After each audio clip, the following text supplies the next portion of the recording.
Hey everyone, and welcome back. Ever get the feeling like somebody can just see right through you? Well, AI is getting closer and closer to doing exactly that. It really is. We're talking about AI emotion recognition, and let me tell you, it's already way more advanced than a lot of folks realize. Yeah. So today, we're going to do a deep dive into a February 2025 report from the Dutch Autoriteit Persoonsgegevens, or AP for short. They asked for input on AI systems that can recognize emotions, especially in places like workplaces and schools, those places we spend a lot of time in. Right. And this is actually super timely because the EU is working on some pretty big regulations for AI as we speak. And this report kind of gives us a sneak peek into how this technology is being used right now, today, like out there in the real world. Yeah, absolutely. You might be surprised at what's already out there and how it could affect you. Yeah. It's pretty mind-blowing.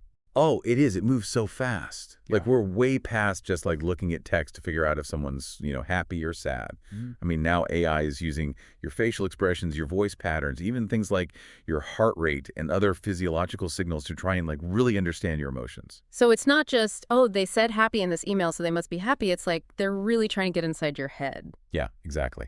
Well, let's unpack this a bit. The report actually gives some really interesting real-world examples, and I gotta say, some are pretty wild. Like, picture this, a robot companion for elderly people. This isn't some sci-fi movie anymore. It's actually happening. Yeah, it really is. That's incredible. It is. And it's not just robots. The report also talks about AI being used to help athletes avoid overtraining by, Mm. sort of keeping an eye on their stress I don't know, levels. it's like a super coach. It is. And even cars are getting in on the action. Huh. Some models are using AI to detect if a driver is getting drowsy. Oh, wow. Okay, that's actually really cool because I know drowsy driving is a huge problem. I had no idea it was already being used in so many ways. It really is. But I can also see how this tech, as cool as it is, could raise some serious red flags. Like, what happens to all that data? If your car, knows you're stressed, will it share that with, say, your insurance company? That's a great question, and it's exactly why this report is so important. I mean, Mhm. we are truly stepping into uncharted territory here. Yeah. There's a lot to consider, and one of the big things the report talks about is that there's actually no clear definition of what emotion recognition even means. Yeah, that's a great point. I mean, when I hear that term, I'm kind of like, well, what does that even mean?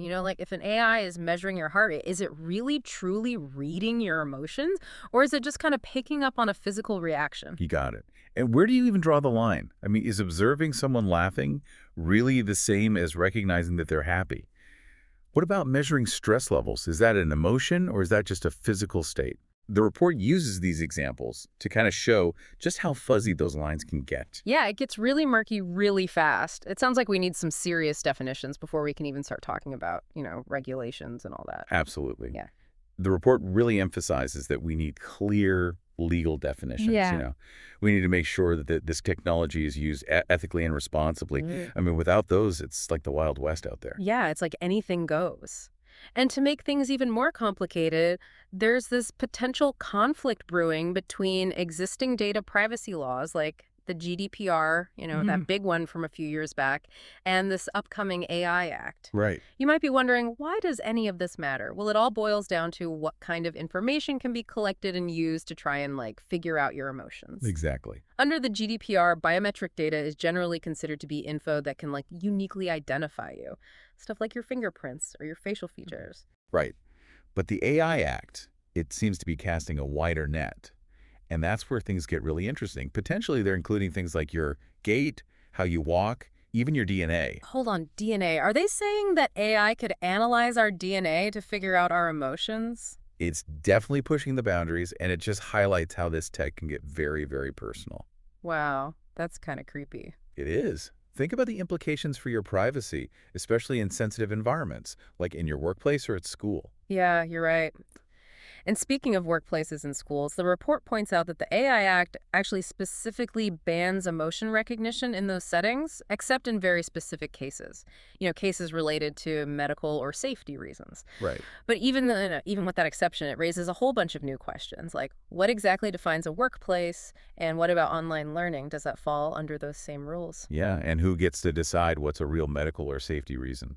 Exactly. Could an employer use AI to constantly monitor employee engagement or try to predict workplace aggression. What about schools using AI to track how attentive students are during class? I mean, it gets kind of Big Brother-ish pretty fast. It does. And remember, we're still dealing with the fact that this technology, it's not perfect. It could Right. be inaccurate, and it might even be biased against certain groups of people. Oh, yeah, absolutely. It sounds like we need to tread very carefully here. But, amidst all these warnings, the report does mention that some folks out there argue that there are some positive uses for this technology. Yeah, there are. And it's important to acknowledge that this isn't some like purely dystopian scenario. Yeah. There are some potential benefits we should talk about. Okay, so like what? Give me some hope here. Well, some people believe that emotion AI could be used to personalize education, like tailoring lessons to each student's emotional state, for example. Okay, I can see how that could be helpful in theory. But I also wonder, like, how accurate could it really be? Can we really trust AI to understand, all the nuances of human emotion? That's the million-dollar question, right? And it's one that researchers are working hard to answer. The accuracy and the reliability of these systems are still being debated. And even if the technology does get better, more accurate, there are still ethical things to consider. For instance, is it okay to track and analyze a student's emotions in this way, even if you're trying to help them learn? Yeah, that's a really good point. I mean, it seems like even the positive uses of this tech come with some pretty big ethical dilemmas. And it makes you wonder, are the potential benefits really worth the potential risks to our privacy? It's a tough question.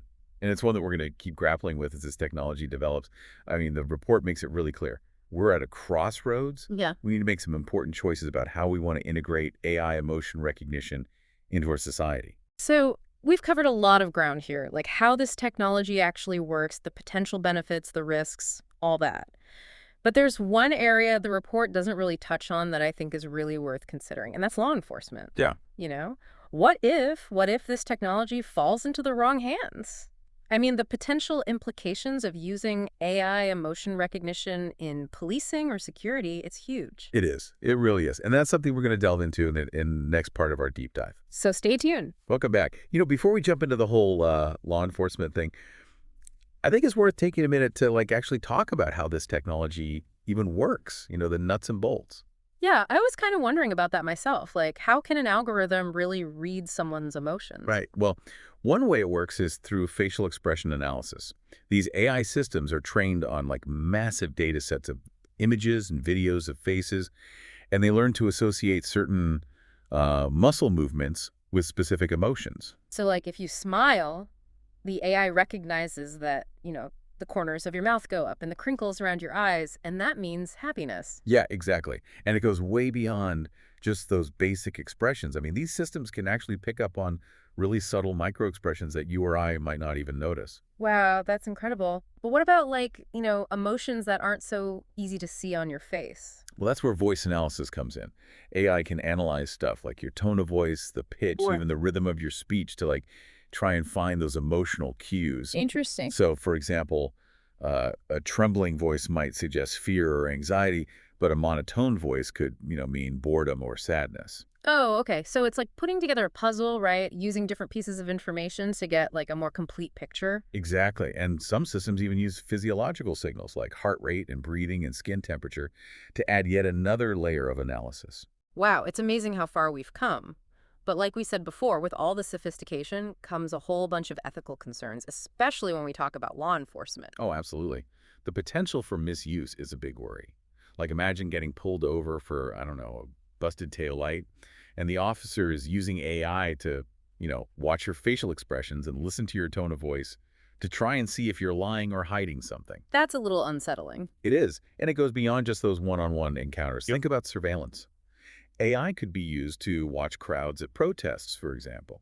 They could use it to pick out people who seem suspicious based on their emotional responses. That raises some serious questions about, civil liberties and the possibility of discrimination. I mean, who decides what counts as a suspicious emotion? Exactly. And are there any rules to prevent bias from creeping into these systems? I mean, we all have biases, right? And these systems are trained by humans. That's a good point. Those are really crucial questions, and it seems like we don't have clear answers yet. Not really, no. Yeah. That's why the report really pushes for strong regulations to make sure that this technology is used responsibly and doesn't, take away people's rights. Yeah, we got to get this right. We do. Okay, Before we get too deep into all the downsides, I do want to come back to this idea of biometric data and like the different ways it can be interpreted. We talked about that a bit earlier. Right, because that's really important for how this tech is, regulated. Yeah, the report really hammered home that the definition of biometric data is pretty broad. It's not just your fingerprints or facial scans. Right. It could be things like how you walk, your posture, even, as we said, your DNA. Yeah, that's where things get really complicated because if that stuff is all considered biometric data under the AI Act, I mean, that could have a huge impact on how emotion recognition is used and regulated. Like, Mhm. could an employer use AI to look at how you walk into a job interview? They could. And that's why we need a very solid understanding of what exactly biometric data is Hmm. and create laws to protect people from, having their data used in ways they don't want. The report actually had a great example. Remember those social robots, the companions for elderly people? Yes, they do. Well, the report said that if that AI is, looking at an elderly person's movements, listening to how they talk, trying to find signs of cognitive decline, I mean, that's incredibly sensitive information. It really is. And who gets to see that information? Right. Yeah. How are they using it? Is there anything to protect the individual's privacy? Feels like we're just scratching the surface here. We are. And it's not just law enforcement and workplaces. The report also talks about using AI at like border control. Mm. Like, what if they start using AI to screen travelers for, I don't know, signs of deception? That seems so subjective. I mean, how can you really tell what someone's thinking just based on, how they look or sound at any given moment? Right. And think about cultural differences. Yeah. What might seem suspicious in one culture could be totally normal in another. It's a minefield. We need to be really, really careful. We do. But, I don't want to just focus on the negative. We have to remember that there are potential benefits too, right? Oh, absolutely. There are ways that AI emotion recognition could, make people's lives better. Okay, so what are we talking about? Well, the report mentions healthcare. Like, could AI help diagnose mental health issues? Yeah. Maybe even offer personalized support for people with anxiety or depression. Okay, I can see that. And what about education? Like, could AI help teachers understand their students' emotional needs better? Right. Help create more engaging lessons? That would be amazing. It would, but like with any powerful technology, we need to be cautious. Of course. We have to think about the risks and make sure that these systems put people first. Well said. Feels like we're at a turning point here. This technology is changing so fast. It is. We really need to decide how we want to, use it in our society. This report has been really eye-opening. It's complex, but it's so important. We need to have open and honest conversations about all of this. The potential benefits, the risks. We have to work together to create a future where this technology is used for good, not for bad. The whole time we've been talking, I keep thinking about how all of this could affect our personal relationships. Like, could AI change the way we interact with each other? That's a really interesting question, and it's one that we're going to explore in the final part of our deep dive. Welcome back to the show.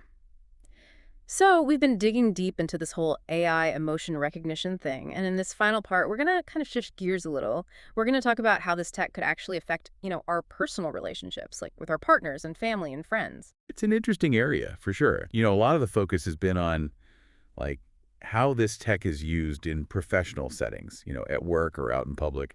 But we also got to think about how it could change how we connect with each other on a personal level. Yeah, I can already see how it could be like both super cool and kind of scary at the same time. Like, imagine an app that tells you how your partner's really feeling during an argument. Oh, that's a good one. On the one hand, I mean, something like that could really help people be more understanding, more empathetic in their relationships. Like if you can actually see that your partner is feeling hurt or stressed, even if they're not saying it out loud, it might help you be more, I don't know, compassionate. Yeah, it could be like subtitles for emotions. Help us understand those little nonverbal cues that we miss sometimes. Exactly. But on the other hand, there's a real risk of becoming way too dependent on technology to read emotions for us. Like, we could forget how to do it ourselves. Right, because human communication is super complex.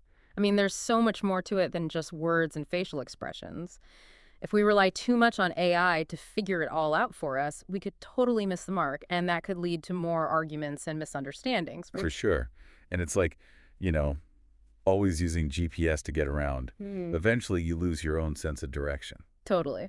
Plus, there's the whole issue of being genuine, like If you know an AI is analyzing everything you do, you might start to overthink things and not be yourself, Yeah, right? it could be like, performance anxiety, but for your relationship. Exactly. And then think about the potential for someone to game the system, If they know their partner is using AI to figure out their emotions, they could totally try to manipulate them. Oh, yeah, that's a slippery slope for sure. It really makes you think about trust and privacy in relationships. I mean, if you're always second guessing your partner or using AI to, tell you what they're really feeling, I mean, that's not good for any relationship. Yeah, you got to have trust. And it's not just romantic relationships, right? Think about parents and kids, friendships, even how you interact with your It's coworkers. a whole new world of complicated stuff. It is. And even though this technology is still pretty new, it's a conversation we need to start having now, before it's too late. I agree. We need to really think about the consequences, both the good and the bad, before we bring this tech into our personal lives. So to wrap things up, I think it's safe to say we've gone pretty deep on this whole AI emotion recognition thing. We have, and we probably have more questions than answers at this point. That's true, but that's not necessarily a bad thing.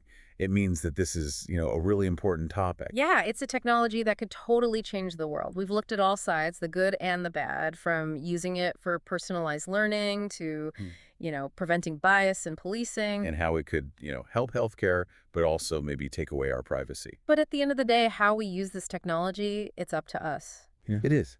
We need to remember that technology is just a tool, and we need to make sure we use it to make the world a better place, not a worse one. Thanks for joining us on this deep dive. It's a topic that's going to keep changing and evolving, so stay curious, stay informed, and keep the conversation going. Yeah, this isn't the end of the story, that's for sure. Thanks for listening.